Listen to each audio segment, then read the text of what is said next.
It's caught in the crossfire. It's caught in the crossfire. Assalamualaikum warahmatullahi wabarakatuh. Welcome back to my channel Faisal K3. Nah, hari ini saya ada plan untuk menjumpai teman saya. Boleh dikatakan teman, boleh dikatakan motivator saya dulu sewaktu belajar di Sindopiri. Nah, kebetulan dia ada di rumah, lagi stay, belum on board. Jadi saya mau main ke rumah dia tanpa sepengetahuan dia nih. Saya mau main ke rumah dia. Saya dadakan langsung ke rumah dia. Blok. Nah, di situ kita akan coba bicara masalah pengalaman tentang pelayaran apa gimana. Pokoknya orang asik lah, orangnya asik lah pokoknya untuk diajak ngobrol. Stay terus di channel saya. Kita bergegas ke rumahnya sekarang. Oke, let's go. Chasing the stars, all that we said, all that we are, waiting to fly. This is the start. Hide and seek, reason and rhyme, grand and glorious. Living the dream, yours and mine, euphoria. Assalamualaikum warahmatullahi wabarakatuh. Welcome back to my channel Faisal K3. Today I meet my partner Captain Yudhistira. Ini mantan kapten saya nih yang saya ceritakan tadi. Jadi so we will discuss about seaman activity, COVID-19 pandemic, and talking about seaman experience.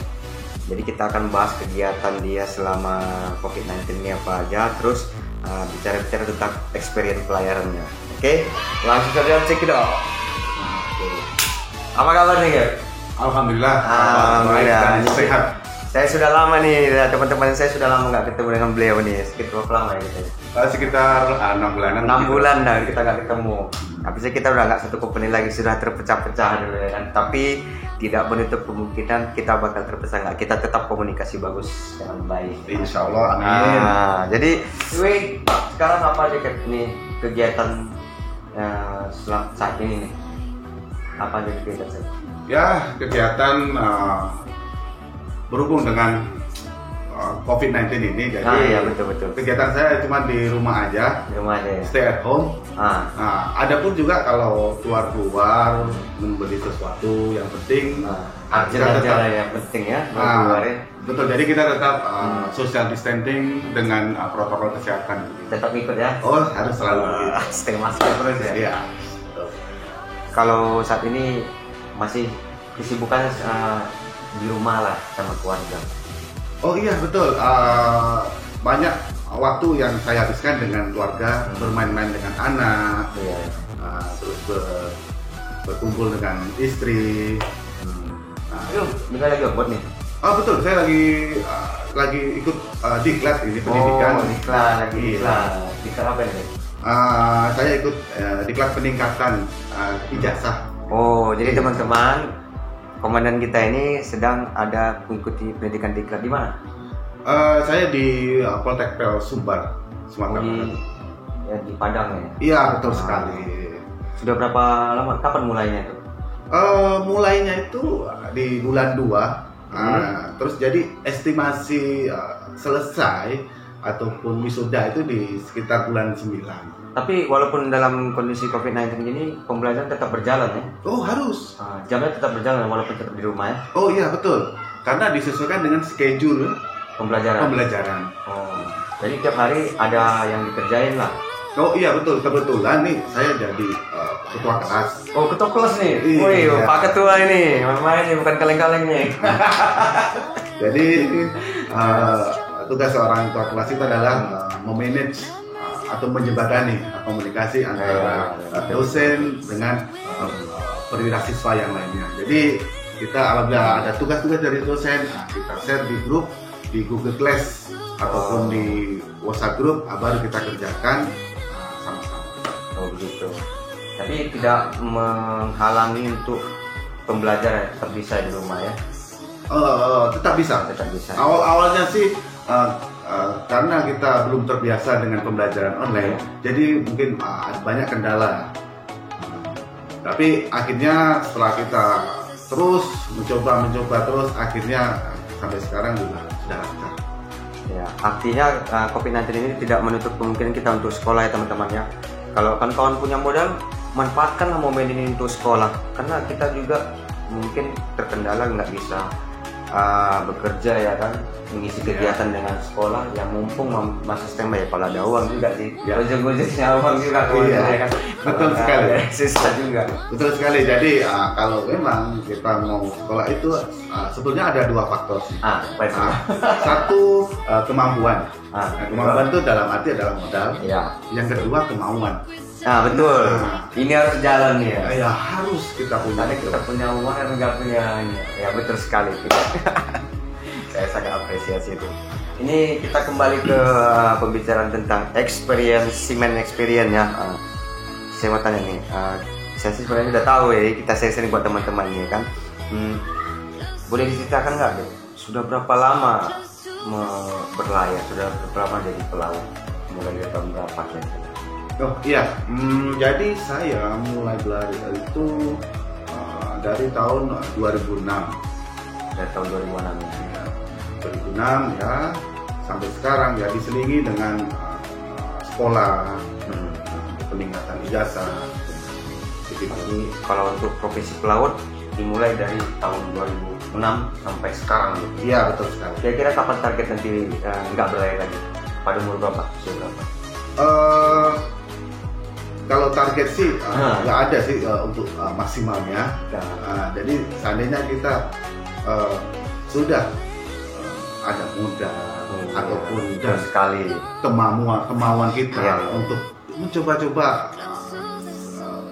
berusaha atau berbisnis di darat atau saya akan Modal lah ya. ya. Sebenarnya bukan karena usia mau berhenti berlayar ini kapan, tapi kalau modalnya sudah cukup, mungkin di umur berapapun mungkin ya mungkin buat usaha di darat dan berlayar lagi lah. Iya betul sekali itu maksud saya. Terus sering-sering nih buat teman-teman nih, Cat pernah join di perusahaan mana aja, di kapal apa aja selama dari tahun 2000-an? Oke. Jadi pertama-tama saya join itu di kapal feri ya. Ferry. Feri ya, jadi antara Itu Batam. trade mana itu? Nah itu trip Batam ke Singapura. Oh, Batam Singapura. Iya. Oh, ini experience Batam Singapura nih teman-teman. Ini banyak ilmunya nih. Banyak duitnya juga nih. Terus kemudian setelah itu ada juga saya pengalaman di kapal takbut. Oh, takut pernah juga. Berapa lama? Sekitar 2 tahunan.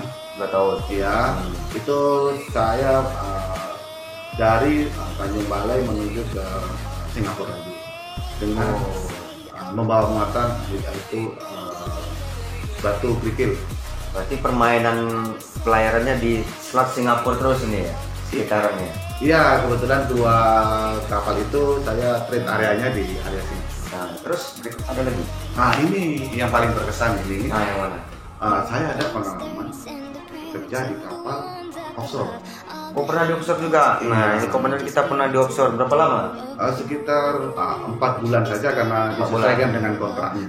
Oh, sesuai dengan kontraknya masa itu 4 bulan. Iya, betul sekali. Jadi trade areanya itu Iya, daerah mana? di Selat Bintuni Selat Bintuni. Itu di Papua Barat. Papua. Wah, jauh ya. West Papua. Kita ini sekarang ini di Batam nih ya, teman-teman. Batam. Kita saat ini di Batam. Di Papua ya. Iya, betul sekali. Suka dukanya apa di sana itu? Kalau di sana. Sukanya ya itu kita bertambah pengalaman dan Oh, wawasan. satu experience-nya yang penting ya. Iya. Itu sukanya ya. Iya. Bertambah wawasan dan pengalaman. Iya. Ternyata beginilah dunia offshore. Bagaimana cara pengeboran gas, pengolahan gas, distribusi gas. Iya. Itu jadi kita jadi tahu. Terus dukanya itu adalah perjalanan kita apabila kita mau Iya. send off atau send on. Kenapa no? Terlalu jauh atau gimana? Iya betul sekali, terlalu jauh. Transitnya ada berapa kali? Transitnya kalau kita tinggal di Batam itu kita harus ke Jakarta dulu. Habis Jakarta kita ada penerbangan ke Makassar. Jadi di Makassar nanti kita transit lagi kita ke Sorong. Nah Sorong, kemudian naik lagi pesawat kita menuju ke Bintuni. banyak prosesnya. Mungkin biayanya pun besar juga. Betul sekali. Itu termasuk salah satu duka di sana. Kalau masalah pelaut mungkin semua tetap jauh dari keluarga itu tetap duka. Itu memang sudah duka yang pasti buat pelaut. Ya, betul. Betul Ya, sekali. siapapun itu pasti. Ya itulah risiko kita sebagai pelaut ini ya teman-teman. Iya. Jadi itu. Nah setelah itu, setelah dari offshore kemarin ada lagi nggak? Enggak, kebetulan saya terakhir di offshore itu aja. Oh, setelah dari itu langsung fokus sekolah ini. Iya, betul lah. Oh, Betul. sampai sekarang ya? Sampai sekarang. Oh, gitu. Jadi plan berikutnya ini nanti ke depannya gimana?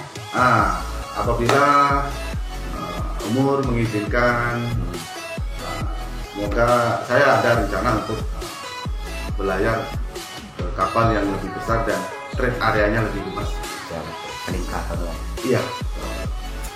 Jadi kalau kita pengen tahu nih, ini harus jujur nih ya teman-teman ya kan, setuju nggak? Ini harus jujur nih. Saya mau tanya nih, kira-kira penghasilan tertinggi basic yang pernah diterima selama bekerja, basic tertinggi atau berapa nih kalau kita boleh tahu nih ya kan? Kira-kira berapa ini? Sebenarnya ini privasinya ya kan? Iya. Ini tapi mana tahu boleh dikasih tahu gitu loh untuk teman-teman kita nih. Oke, jadi kalau untuk basic gaji ya saya paling tinggi terima $1.500 Singapura. Dolar Singapura, Iya. nominal rupiah sekitar berapa? Sekitar 15 juta. Sekitar 15 juta.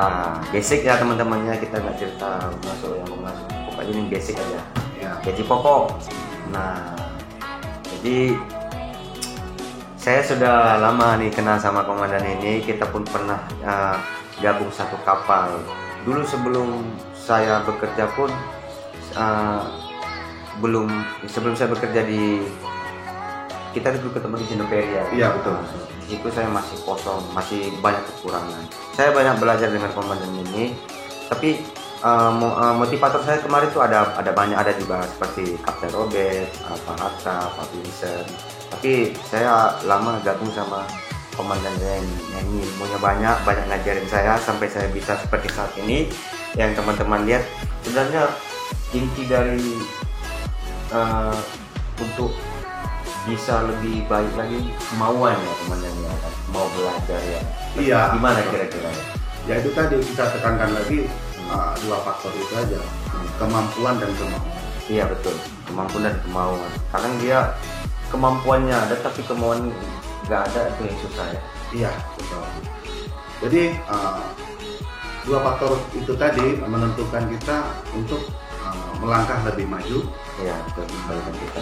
Supaya itu kita sehat jasmani, sehat rohani, Iya. dan sehat ekonomi. Ya betul. Tapi saya ada satu pesan yang saya masih ingat dulu beliau pernah sampaikan.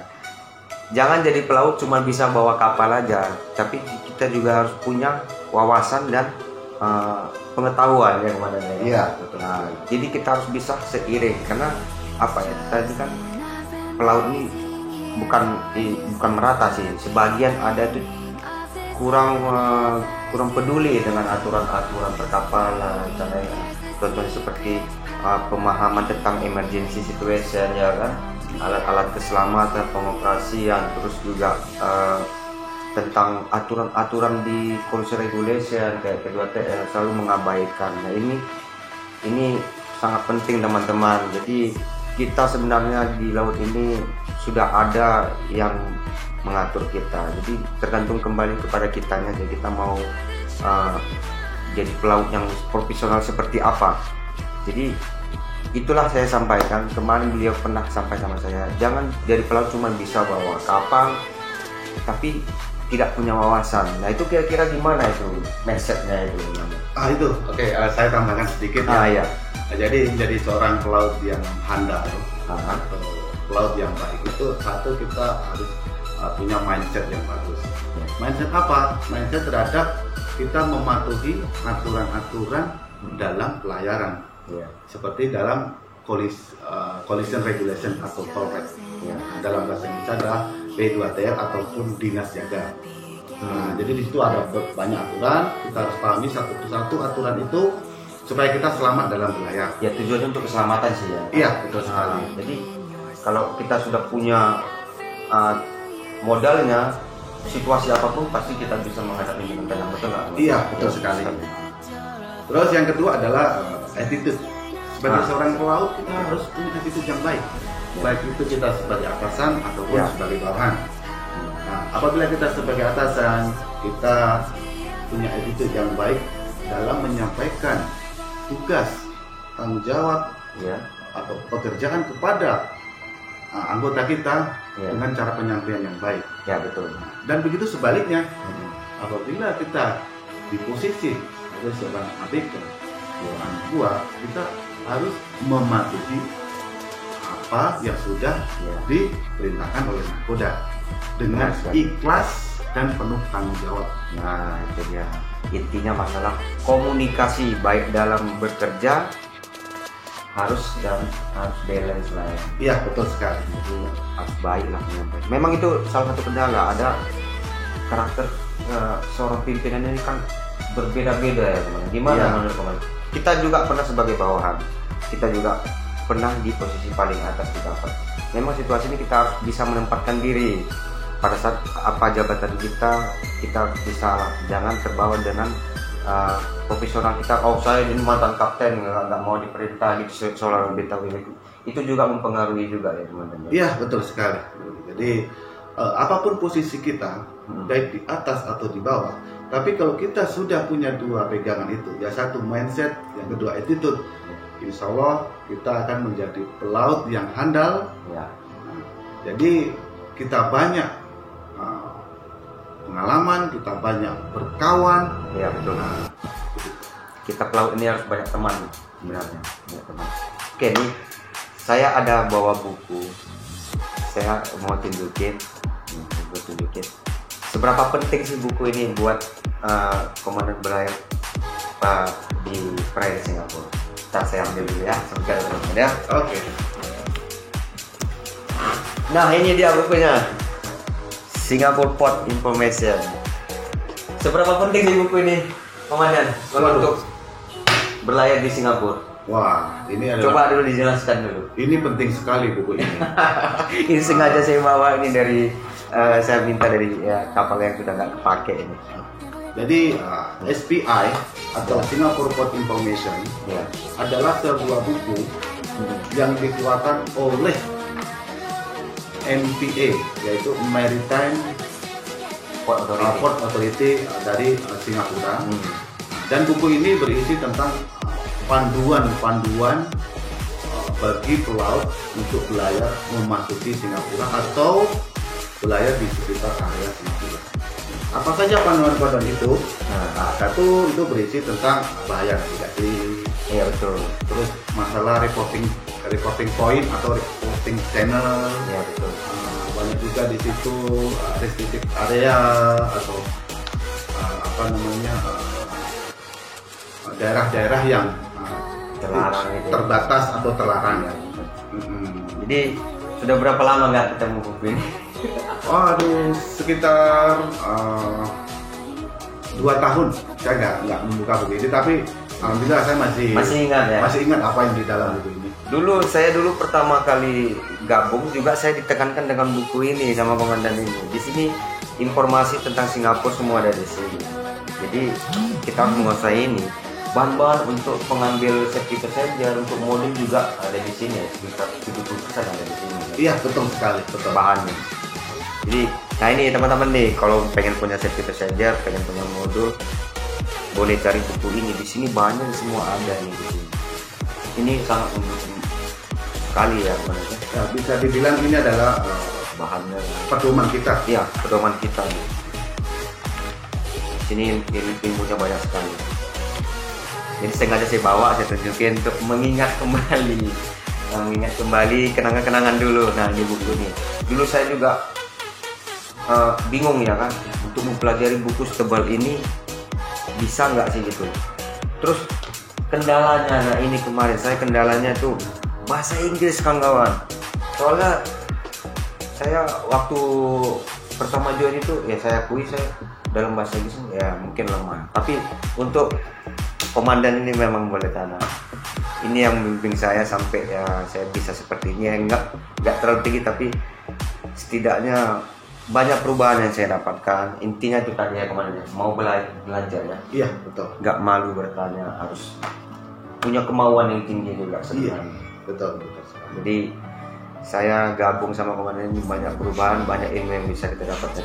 Kita juga ada kayak saling sharing juga pengetahuan. Ada yang saya tahu, mungkin ada juga komandan yang tahu. Kita harus saling sharing juga, sering komunikasi tentang pelajarannya.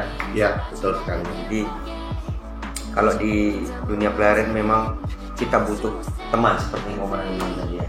Oke lah teman-teman, itu tadi pembicaraan kita bersama komandan kita. Ya, mudah-mudahan lain waktu kita ketemu lagi, ngobrol bareng lagi. Jangan lupa dukung terus channel saya, Faisal Ketiga, like, comment, dan share. Saya Faisal undur diri. Assalamualaikum warahmatullahi wabarakatuh. Salam pelaut, salam nautika Indonesia. See you later and bye-bye.